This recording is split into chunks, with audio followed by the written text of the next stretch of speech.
Is Dragon Age Veilguard the next Concord? That is the question a lot of people are asking, with some of the pre-order numbers that are coming out for this game suggesting that there's not as much anticipation for a new Dragon Age game as a lot of people thought they were. And I think that's the situation we're seeing now with a lot of games nowadays, where companies like EA, BioWare, Sony are pumping hundreds of millions of dollars into games that are already dead on arrival. And we saw this with Ubisoft when they did the same thing with Skull and Bones, now with Star Wars Outlaws, and now coming up Assassin's Creed Shadows. You can see companies just squandering their wealth producing terrible games, and I think that's the same thing a lot of people are suggesting with Dragon Age Veilguard, where it may be going on to the route of a Concord like collapse, basically for the same reasons that have troubled Concord, and that is bad character design, because a lot of the character designs have some of the same flaws that we saw in the Concord game that was recently released, where we're just looking at characters that just don't look like the attractive counterparts of Dragon Age characters that we saw in the past. And I think that's the main thing that's leading to low pre-order sales for Dragon Age Veilguard as it tumbles towards the wayside, nearing its approach to its release. And this is an abysmal sign when you look at some of the numbers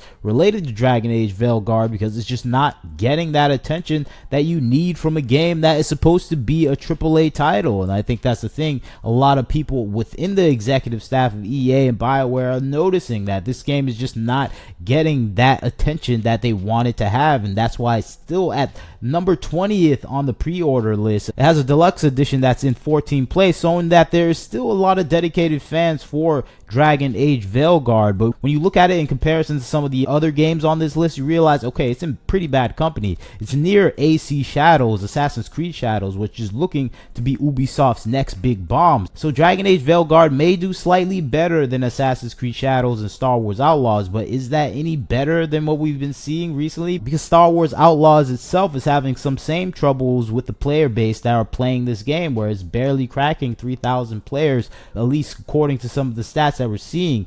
And I think that's a situation we could expect from this AAA title that's supposed to be on par with Baldur's Gate 3, that topped out hundreds of thousands of people playing the game consistently, even up until this day. So if it can't even barely reach a Star Wars Outlaws level of a game player base at around 3,000, that is a failure of a game for a Dragon Age game that's supposed to be competing with Baldur's Gate 3 and all these other titles that have that same makeup or role-playing aesthetic. And I think that is showing that the game players are reacting to what the content is coming out of some of these studios actually is. And I think people are reacting to some of the character designs, because that's why we're getting the comparison to Concord right now. Because when we look at the characters that were supposed to play in the Dragon Age Veilguard, it just doesn't look as aesthetically pleasing as we saw in the previous iterations of the Dragon Age game, where we had a lot of svelte, beautiful characters, no matter what their gender and their particular romance options. We still like the overall look and aesthetics of the characters. Right here, we're getting that DEI look, where we're trying to have aesthetically pleasing and unpleasing looks meshed together,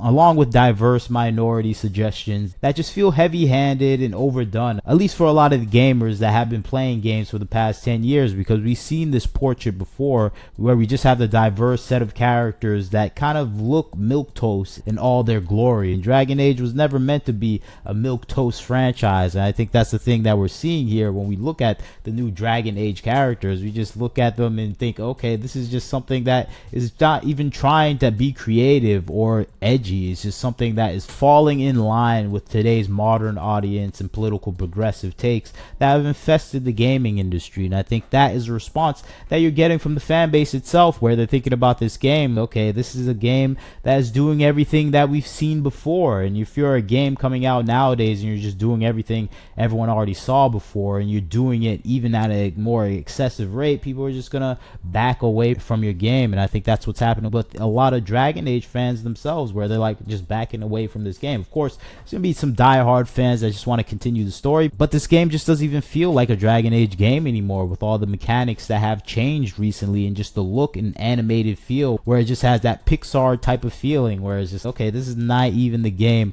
I remember playing, because the animations are different, the character looks are different, and the overall appeal that is going for is completely different. And I think that's what you get when you hire people that are not specialized in creating proper fun games to a dedicated fan base. They're hiring people that are more concerned with their modern day political activism rather than making a quality game. Where you have a game developer more concerned with modern day progressive politics than actually game mechanics that are really fun for game players. I think this is what you get when you hire people that are just not interested in gameplay. They're interested in inserting themselves into the game and what they feel like the game players need to learn, when game players are just there to have fun. And I think that's the thing that is probably eventually going to kill this game, at least the quality of the game, where gamers are just not even going to approach it, and the ones that do approach it are just not going to enjoy their experience, and they're not coming back to play this game. And you can see this spread throughout the developer, where you have people within the development of Dragon Age that don't even know the characters that have been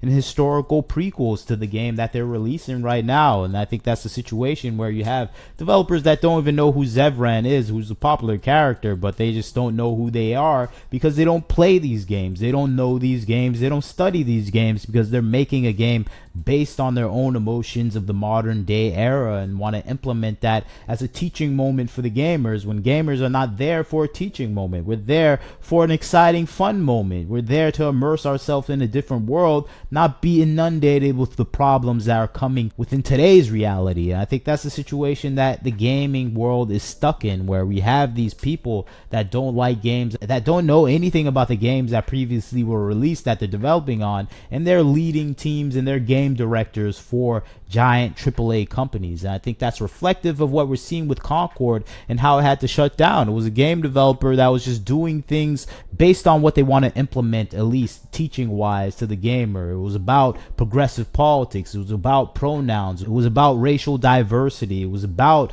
body positivity. That's what Concord was essentially about. It wasn't about actually having fun. It wasn't about exciting looks and unique characters. It was more in line with modern day politics and what it wanted to espouse to the gamer, rather than actually what the gamer is actually there for, which is fun and excitement. And I think that's the thing that's lost on a lot of game developers, and that's the thing that's probably hurting Dragon Age right now, because we know what to expect when a developer says they're making a game for the modern audience, and that's what Dragon Age is talking about when it is discussing this game. And that's why this game is falling down in the ranks, where it's wishlisted at number 42. It's granted, it's better than Concord. Concord was like at 842, so this game is going to do better than Concord no matter what.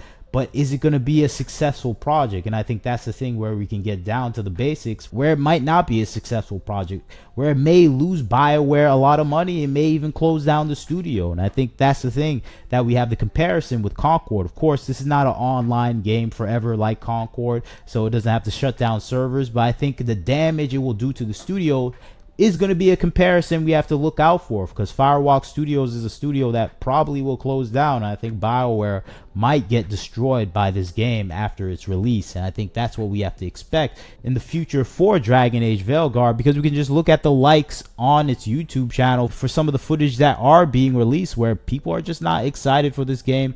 They're not looking forward toward this game. They're not actually talking about this game. Besides, if you're a mainstream media outlet, you're the only ones talking about it. A lot of other gamers are just ignoring this game. And I think that's the comparison of Concord that is deadly for this game, where people are just not excited. They're not talking about it, and it's being left up to the strong, powerful hands of these media outlets, where they're just trying to influence the gamer to actually get interested, and the gamers are saying no thanks. And I think that's the future of Dragon Age Veilguard, where it just might be just lost and forgotten and laid to the wayside. And you can't blame the gamers for that, because the devs are more focused on the romance options than the gameplay mechanics, and that's something that a lot of players are going to look forward to the most.